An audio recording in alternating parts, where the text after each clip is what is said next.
F series মানে camera, performance, display সব দিক দিয়ে ব্যালেন্স।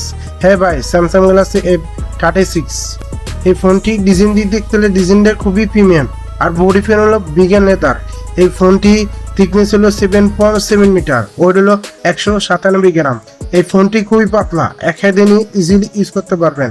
এই ফোনটি পড়ছে মানুষ দেখতে গেলে নিচে পাচ্ছেন single speaker, touching code, headphone missing আছে, আর ডাইন সাইডে পাচ্ছেন ফিঙ্গারপ্রিন্ট স্ক্যানার, আর সাথে পাচ্ছেন বুলেন বোকার, পাচ্ছেন সেকেন্ড ইনস্টলেশন লাইট, আর পাম্প সাইড পাচ্ছেন সিম কার্ড ট্রে। এই ফোনটির সাথে দুইটা সিম ইউজ করতে পারবেন, আর সাথে পাচ্ছেন অ্যান্ড্রয়েড ভার্সন 15। এই ফোনটির সাথে 6টা মেজর আপডেট পেয়ে যাবেন। এই ফোনটি ইউআই খুবই স্মুথ। এই ফোনটি ডিসপ্লে সাইজ দেখতে গেলে 6.7 ইঞ্চ সুপার অ্যামোলেড ডিসপ্লে, আর সাথে পাচ্ছেন 120Hz রিফ্রেশ রেট।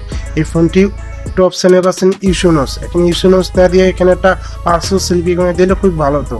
এই ফোনটি চিন অ্যান্ড বেজেল দেখতে গেলে দাম হিসেবে পারফেক্ট। ফোনটির ডিসপ্লে হলো খুবই ভিভিড, খুবই ভাইব্রেন্ট, খুবই পাঞ্চি কালার দিতে পারে, আর সাথে পাচ্ছেন 800 স্পিড ব্রাইটনেস, আর সাপোর্ট দেওয়ার জন্য 385 PPI পেয়ে যাচ্ছেন। বড় সাইজের 5000 mAh ব্যাটারি দিয়ে দিচ্ছে, আর পাচ্ছেন 25 ওয়াটের চার্জার।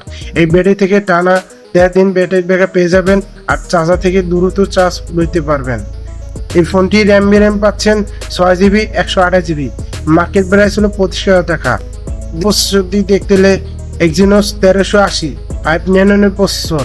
এই প্রসেসর থেকে PUBG বা ফ্রি ফায়ার যে কোনো গেম হাই লেভেলে গেমিং করতে পারবেন। আমার ভিডিও ভালো একটা লাইক করে যাবেন। এই ফোনটির সাথে তিনটা শুটার পাচ্ছেন, 50 megapixel main camera, photo quality খুব ভালো, প্রোফাইলে ভালোটা ছবি ক্যাপচার করতে পারে।